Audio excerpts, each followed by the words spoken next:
Ces dernières années, j'ai de plus en plus entendu parler de souveraineté. Tout d'abord en politique, avec des partis politiques qui souhaitent sortir par exemple de l'Europe pour retrouver une souveraineté nationale. Et puis aussi avec des mouvements souverainistes qui souhaitent retrouver une souveraineté individuelle face à l'État. Depuis que je lis Chomino et Maire, il y a une chose qui m'a immédiatement interpellé, c'est justement cette notion de souveraineté. Et cette fois-ci, ça ne parle pas que d'une souveraineté d'un pays ou d'une nation. Quant à la souveraineté individuelle, elle prend un tout autre sens. Parce que dans le yoga intégral, l'être humain est le lieu d'une immense lutte de pouvoir. Et cette souveraineté se joue en nous-mêmes. Je vais donc te parler de yoga intégral et de souveraineté intérieure.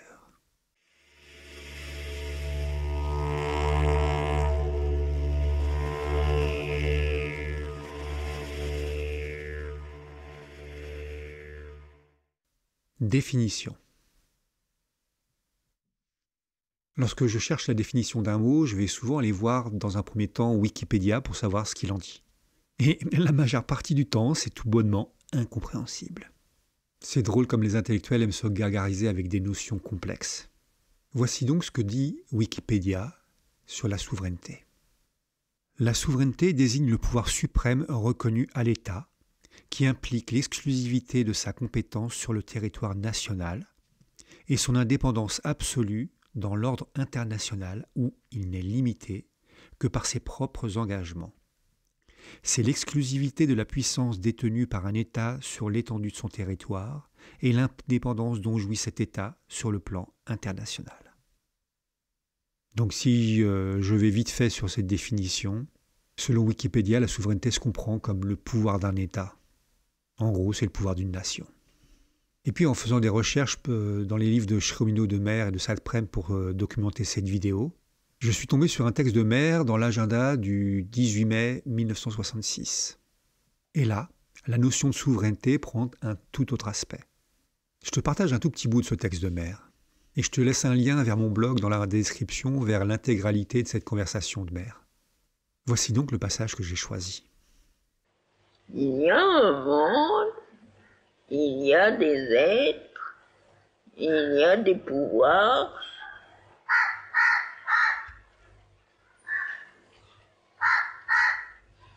Ils ont leur existence propre, mais ce que je veux dire, c'est que les relations avec la conscience humaine dépendent de cette conscience humaine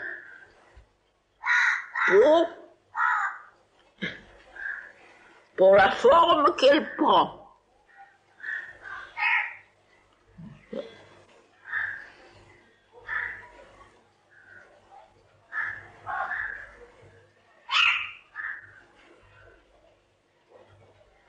C'est comme avec les dieux, c'est la même chose.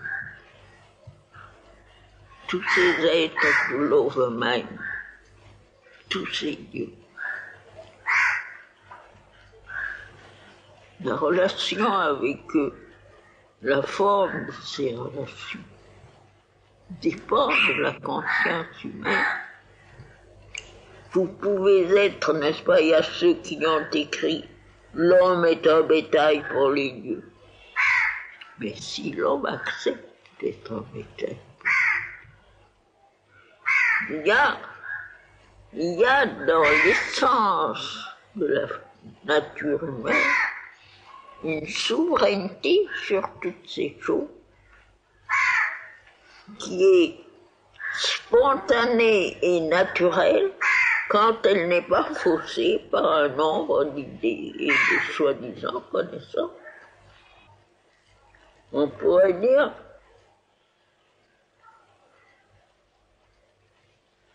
que l'homme est le maître tout-puissant de tous les états d'être de sa nature, mais qu'il a oublié de l'être. Son état naturel, c'est d'être tout-puissant. Il a oublié de l'être.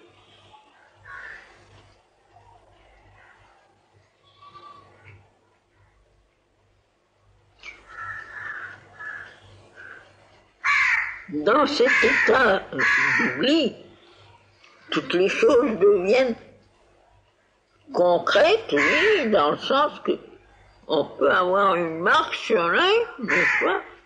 Ça peut se traduire comme ça. Mais c'est parce qu'on a permis que c'était.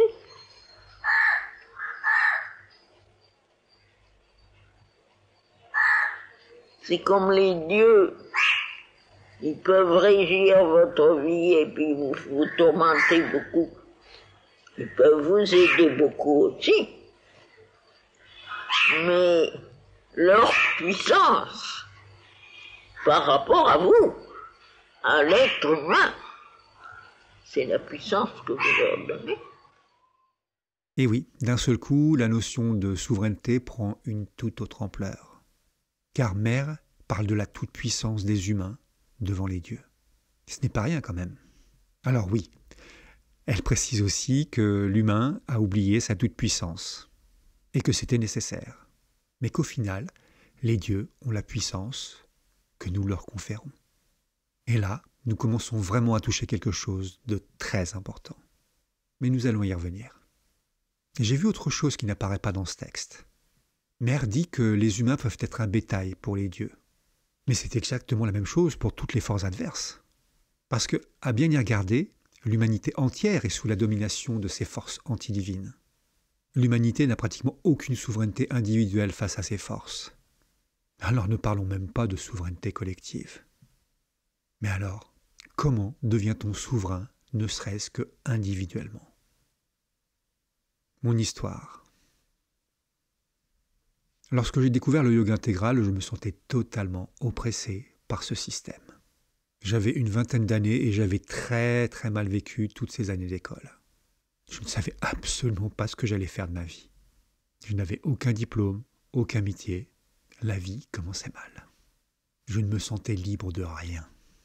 Pire, je voyais déjà cette grande folie de la destruction d'un monde qui aurait pu être un vrai paradis. Mais ce monde était méticuleusement saccagé. Et c'est là où j'ai écouté pour la première fois un Satprem qui m'ouvre une porte sur un immense champ des possibles. C'est simple, Satprem me montrait qu'il existait un moyen de reprendre notre liberté, de reprendre notre pouvoir et surtout de devenir souverain en nous-mêmes. Ça paraissait totalement incroyable, presque irréel, voire impossible. Et pourtant, dans les mots de Satprem, dans sa voix, tout disait le possible.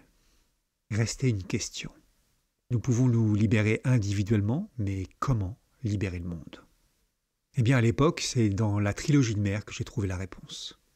Réponse qui semblait totalement improbable, totalement irréelle. Une réponse qui venait de Mère elle-même. Et cette citation disait « Change-toi toi-même si tu veux changer le monde ». Au moment où j'écris cette vidéo, j'ai fait des recherches pour savoir d'où vient cette citation que j'avais lue dans la trilogie de Mère, dans le premier tome. Eh bien, c'est extrait du tome 2 de Paroles de la Mère. Mais le plus surprenant, c'est que depuis 30 ans, je pensais que cette citation venait de Sri Aurobindo. En fait, ces quelques mots ont littéralement transformé ma vie. J'ai longtemps médité sur cette petite phrase.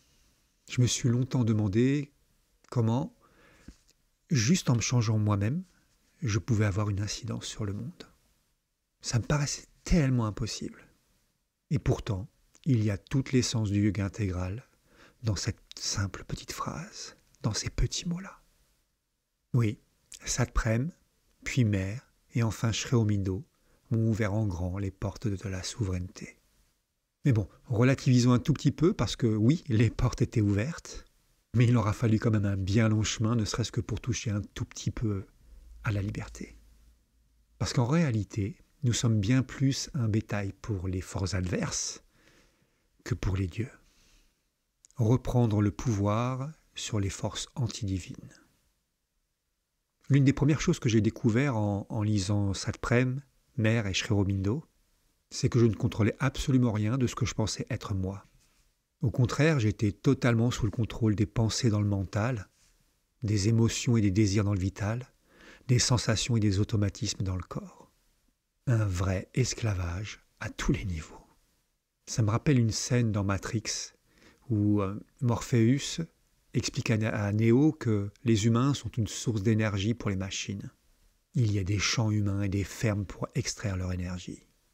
Cette scène m'avait marqué parce que j'y voyais ce qui se passait en moi et dans tous les humains. Nous sommes de la nourriture pour une multitude de forces. Vision d'horreur. Et ça se déroulait en moi, en nous. Et puis ce sentiment de ne rien pouvoir y faire.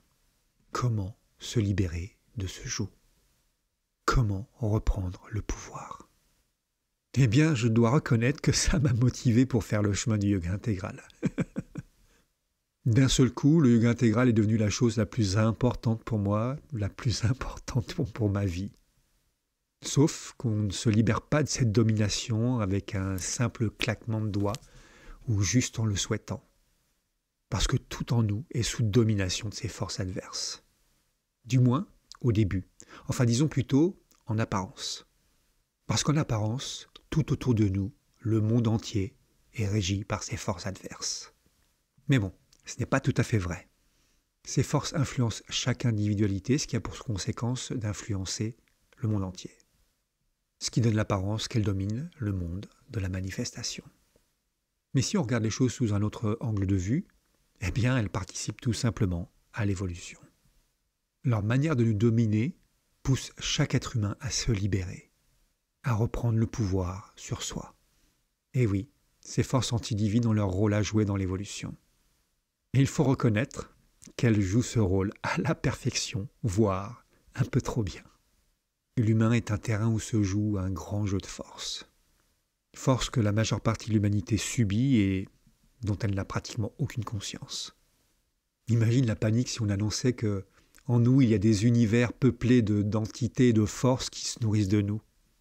Rien que de le dire, j'entends une horde de voix s'élever pour dire que je suis totalement fou de dire ce genre de choses, et surtout de les penser. Et pourtant, c'est bien l'enseignement du yoga intégral. Et tout le chemin de la pratique de cette voie spirituelle, la sadhana, consiste à reprendre le pouvoir sur ses forces. C'est une partie de l'action du yoga intégral. Une partie parce que lorsque le silence mental commence à s'installer, que le silence vital commence à s'installer lui aussi, commence alors le vrai travail de transformation du corps. La suite évolutive de l'humain vers le divin. Oh oui, c'est un bien long chemin préparatoire, mais qui très vite nous rapproche malgré tout d'un semblant de liberté et de souveraineté. Et là, tu commences à comprendre l'importance des écrits de Satprem, de Mer et de Sri Aurobindo. Ils nous donnent toutes les clés, toutes les cartes pour effectuer ce chemin de libération. Tu comprends aussi certainement pourquoi de nombreuses voies spirituelles ont préconisé de retourner à la source, là-haut, au-delà du mental. Ou bien pourquoi les religions disent que la libération se trouve après la mort. Vraiment, je ne connais pas beaucoup de voies spirituelles ou de maîtres qui expliquent comment se libérer du joug des forces adverses dans la manifestation elle-même, c'est-à-dire dans la vie et dans le corps. Après avoir lu presque tous les livres de Sri Aurobindo, de Mer et de Satprem, je suis toujours aussi perplexe qu'ils ne soient pas plus étudiés, même par les autres traditions. Peut-être ont-ils 2 ou 3 siècles d'avance. Mais toi qui écoutes cette vidéo, si tu ressens en toi ce que je suis en train de dire, si tu ressens ce besoin de liberté, ce besoin de souveraineté, alors tu trouveras toutes les réponses à toutes tes questions dans leurs livres. Tu trouveras les cartes des univers qui sont en toi et les clés qui ouvrent les portes de la liberté et de la souveraineté. L'être psychique, la souveraineté individuelle. Oui, le chemin de la pacification du mental est long. Encore plus long est celui de la pacification du vital. Mais plus le mental s'apaise, plus il se tourne vers le divin ou vers la mer. Et plus il se tourne vers eux, plus l'aide est grande. Et plus l'aide est grande, plus l'influence adverse diminue dans le mental. D'ailleurs, je te renvoie vers la vidéo qui s'appelle « Cultive ton atmosphère ». Tu trouveras le lien en description. Parce que ce changement d'atmosphère mentale va changer énormément de choses dans ta vie. Et la plus importante, c'est que le divin va faire partie de plus en plus souvent de ton atmosphère mentale. Nos pensées ne seront plus sans cesse baignées dans ce brouhaha permanent et incessant. Il y aura de plus en plus de moments de calme intérieur. Et même avec le temps, il va y avoir une paix qui va s'installer, voire même un silence mental. Mais ce n'est pas encore suffisant pour être libéré. Il reste une énorme partie du travail à faire. Pacifier le vital. Et là, ce n'est pas une mince affaire. Mais arrivé à ce stade, une chose primordiale a changé dans notre sadhana du yoga intégral. En tournant notre mental vers le divin et vers la mer, nous avons commencé à comprendre ce que signifie ce fameux surrender dont parle Mère et Sri Aurobindo. Ce don de nous au divin, ce don de nous à la mer. Oui, je sais, je le répète sans cesse, le surrender est la clé du yoga intégral. Mais comment diviniser quoi que ce soit si on ne se tourne pas totalement et intégralement vers la mer ou le divin? Dans mon expérience, c'est quand le mental a réalisé que c'est en tournant toutes ses pensées vers le divin qu'il pouvait s'offrir au mieux et que le divin pouvait transformer plus facilement les choses. Parce que, soyons clairs, sans l'aide du divin, et encore mieux sans l'aide de la mère divine, cette force qui surpasse toutes les autres, il est presque impossible de s'atteler à la partie vitale. Parce que c'est là que nous allons rencontrer les plus grandes résistances de ces forces adverses. D'abord dans la partie émotionnelle, puis dans la partie des désirs. Mais en plus de l'union avec le divin ou avec la mère, il y a un autre élément particulièrement important qui va entrer en jeu. Un élément qui va mener progressivement à la vraie souveraineté. Cet élément, c'est l'être psychique, la personnalité de l'âme qui grandit de vie en vie. Ou plutôt, disons, qui émerge de plus en plus au premier plan de vie en vie. Parce que oui, l'émergence du psychique change absolument tout. D'ailleurs, on pourrait dire que c'est cet être psychique qui nous aide depuis le commencement du chemin. Parce qu'il a toujours été là, à chaque instant. Il semblait être voilé par cette espèce de chape d'inconscience.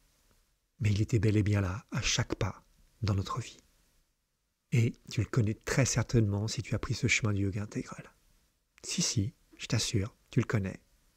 Tu le connais parce qu'il a pris l'apparence de cette aspiration en toi qui te pousse à aller toujours de l'avant dans ta sadhana, à sans cesse te relever et continuer, même quand le désespoir te cloue au sol.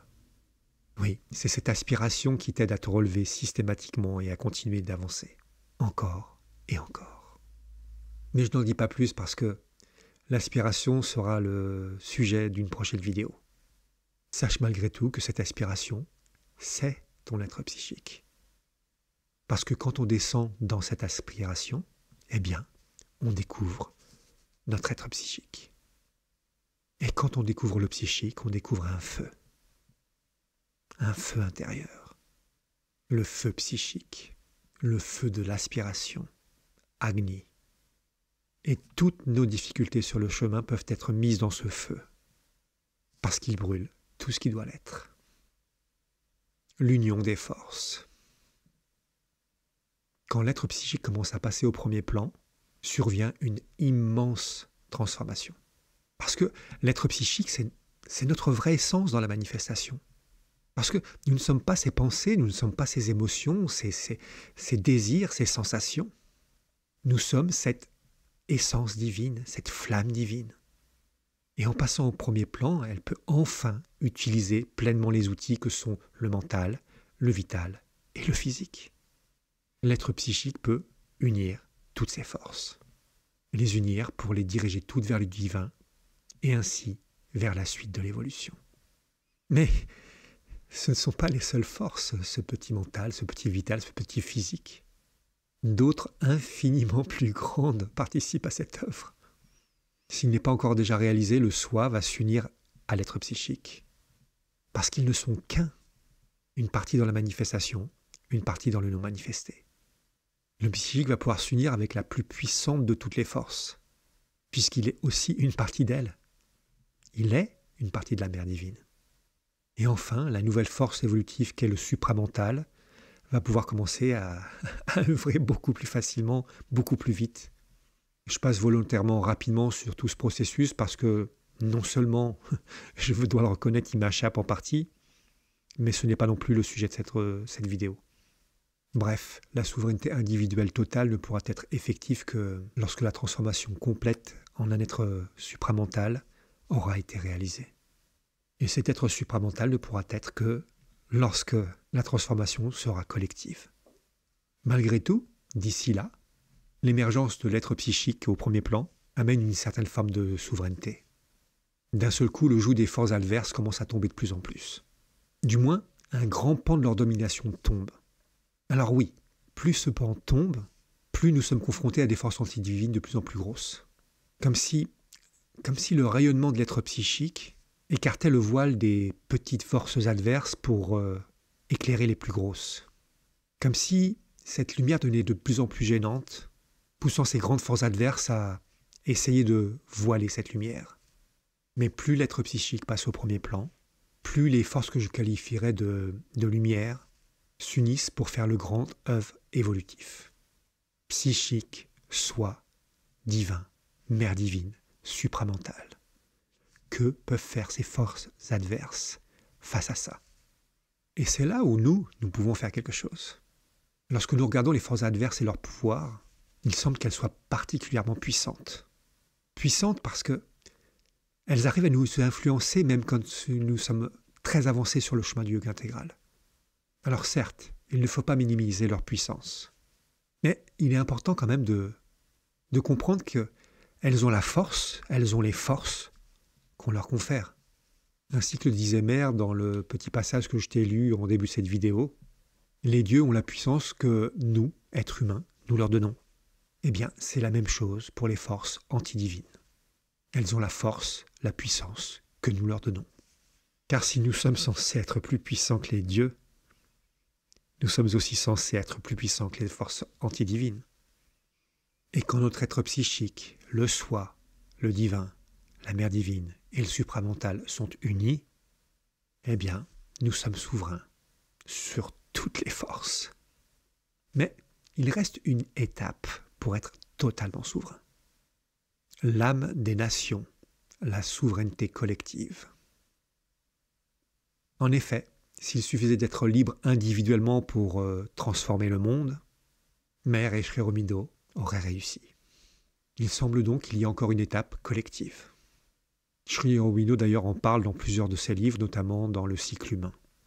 Dans ce dernier, il parle d'une évolution spirituelle collective. De même, il explique que, comme au niveau individuel nous avons une âme et un être psychique, eh bien, il y a aussi une âme et un être psychique collectif. Notamment, chaque pays a une âme distincte des autres pays. Lorsque justement nous regardons l'histoire de chaque pays, nous ne pouvons que constater qu'elles sont différentes les unes des autres, comme des individus à part entière qui font l'expérience de la vie. Par exemple, si nous prenons l'histoire de la France, elle n'est pas du tout la même que celle de l'Allemagne, qui pourtant est collée à elle. Quand on compare l'histoire de la France à celle de l'Inde, nous avons presque l'impression de comparer deux planètes complètement distinctes l'une de l'autre. Eh bien, c'est cette histoire qui crée l'âme d'une nation. Et si tu regardes un petit peu ces dernières décennies, il y a un courant politique, disons, mondialiste, un courant qui a tenté de tuer l'âme de nombreuses nations pour créer une sorte d'uniformisation, ce qui est totalement différent d'une unité. Ça a malgré tout montré une chose importante. Nous sommes tous sur le même caillou au milieu de l'univers. Nous sommes une seule et même humanité. Et probablement, de même qu'il y a une âme individuelle, il y a une âme de chaque nation. Il y a certainement une âme du monde, une âme de notre monde, la Terre. Nous, espèce humaine, représentons certainement quelque chose de particulier et même de précis dans l'univers, et peut-être même dans tous les univers. Mère et Sri Aurobindo en parlent, mais je dois avouer que pour l'heure, ça me dépasse bien trop pour aborder ce sujet.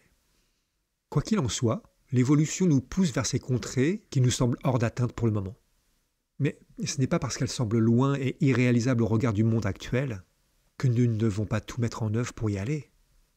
Je te redonne la phrase de Mère partagée au début de cette vidéo. Change-toi toi-même si tu veux changer le monde. Devenons souverains par le yoga intégral. Parce que si tu écoutes cette vidéo, c'est peut-être que tu es sur le chemin du yoga intégral. Et si tu es sur cette voie, sache que tu peux devenir souverain bien plus vite que tu l'imagines. Parce que du moment où tu mets le pied dans le yoga intégral, ton aspiration, ton être psychique, va te pousser toujours plus loin vers l'avant. Tu vas tomber souvent, tu vas avoir mal, tu vas même certainement hurler plus d'une fois. Tu auras des doutes, des moments de désespoir, de tristesse, mais tu te relèveras à chaque fois. Tu ne baisseras jamais les bras. Parce que cette aspiration, c'est ton être psychique, c'est ton âme, c'est ton vrai toi, c'est ton essence. Ton vrai toi qui te chuchote à l'oreille que tu es sur le bon chemin et que tu dois continuer. Et avec le temps, tu vas de plus en plus t'intérioriser, regarder et vivre la vie du dedans de toi. Tu vas commencer à voir, à percevoir des choses que tu n'imaginais pas. Ton mental va se pacifier, se tourner vers la mer. Ton vital va se pacifier, se tourner lui aussi vers la mer. Et tu vas enfin être ton essence. Être qui tu es vraiment, ton être psychique. Et tu vas faire ce pourquoi tu es là. Participer à l'évolution. Parce que si tu es sur ce chemin du yoga intégral, c'est parce que ton âme a décidé de venir participer à la construction de quelque chose de plus grand, à quelque chose de nouveau, à un nouveau stade évolutif. Parce que tu n'es pas sur ce chemin par hasard. Parce que si ça a vibré et que malgré les embûches, tu es toujours là, à continuer d'avancer alors que tu ne comprends rien, et que tu ne sais même pas où tout ça te mène, eh bien ce n'est pas par hasard. Une chose en toi sait parfaitement, absolument, que c'est le chemin. Juste le fait de le croire, de le savoir, d'en prendre conscience, modifie totalement le chemin. Mais bon, soyons clairs quand même, tu n'es élu de rien du tout. C'est juste ton âme qui a choisi ce labeur. Oui, je sais, tu te crois certainement minuscule, et pourtant je te le redis, si tu es sur ce chemin du yoga intégral, c'est que tu as une immense force. Imagine que la majeure partie des voies spirituelles fuient la vie pour se tourner vers le non manifesté, ou vers un au-delà. Eh bien dans le yoga intégral, non seulement nous ne fuyons rien, mais mieux, nous plongeons dans la manifestation, dans cette espèce de marasme, et encore plus incroyable, pour le transformer. Oui, c'est fou. Mais je te rassure, ce ne sont pas nos petits nous qui vont faire cette grande œuvre. C'est quelque chose de bien plus grand qui va faire à travers cette petite chose qu'on appelle corps. Et toi comme moi, nous sommes bien plus que ce que nous croyons. Et nous avons oublié, parce que tu n'imagines même pas la puissance de ton âme. C'est incommensurable, immense, infini, le divin, la force de la mer dans un corps, dans la manifestation. Oh oui, nous sommes plus puissants que tous les dieux réunis, plus puissants que tous les asuras et toutes les forces adverses. Et le chemin du yoga intégral nous mène à cette réalisation.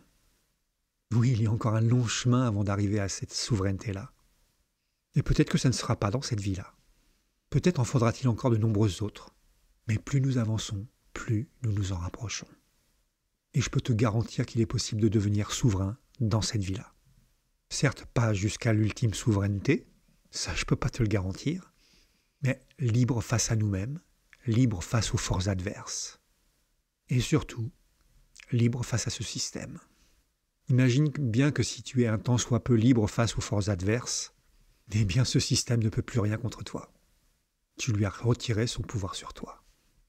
Il peut essayer de t'imposer des choses, essayer de te faire peur, mais bon, si tu n'as plus peur des forces qui essaient de te dominer en toi, qu'est-ce que pourrait bien faire un petit système? Un petit État qui n'a strictement aucun pouvoir sur toi. Et tu sais pourquoi? Parce que le vrai pouvoir, tu l'as découvert. C'est ton être psychique, le soi, le divin, la mer, le supramental. Tu t'es donné à ce pouvoir-là, ce pouvoir suprême. Aucun autre pouvoir n'est supérieur à ça. Parce que le pouvoir, le vrai pouvoir, il se trouve dans ton cœur. C'est ton être psychique. Et le pouvoir suprême, c'est le divin, la mère divine, le supramental. Rien ni personne ne peut contrecarrer ça. Rien ni personne ne peut surpasser ça. Alors s'il y a encore du chemin pour être complètement souverain intérieurement, il est relativement facile de le devenir extérieurement. Je ne sais pas si tu te rends compte de la puissance de cette voie du yoga intégral. Plus tu vas avancer sur ce chemin, plus tu vas retirer le pouvoir à ce qui cherche à t'asservir pour le remettre entre les mains du plus grand pouvoir, la plus grande force de la manifestation et du non manifesté, à savoir la Mère divine. Chaque fois qu'un mensonge est démasqué en toi, c'est un pouvoir qui est retiré aux forces adverses. Conclusion. Alors oui, tu peux devenir souverain grâce au yoga intégral. Retirer le pouvoir à ce qui t'a servi. Au fond, c'est tellement simple. Il suffit de décider que ces forces adverses n'ont plus le pouvoir qu'elles veulent te faire croire qu'elles ont. Oh oui, il y aura des combats, il y aura des chutes. Parfois tu auras mal. Tu mettras même parfois un genou à terre. Mais à chaque fois que tu te relèves, tu retires du pouvoir à ces forces. Et à chaque fois que tu leur retires du pouvoir, tu te rapproches de ton essence, de ton être psychique. Et plus tu te rapproches de ton être psychique, tu deviens souverain en toi et encore plus à l'extérieur de toi. Parce que tu vas rayonner de plus en plus ta lumière, cette lumière unique que représente ton âme. Et en rayonnant ce que tu es vraiment, tu vas transformer ton monde et transformer le monde. Et ainsi libérer de plus en plus de personnes. Propager la force spirituelle tout autour de toi. Et qui sait, peut-être que dans cette vie-là ou la prochaine, nous serons témoins de la grande transformation, de ce nouveau stade évolutif, et que nous atteindrons cette souveraineté divine.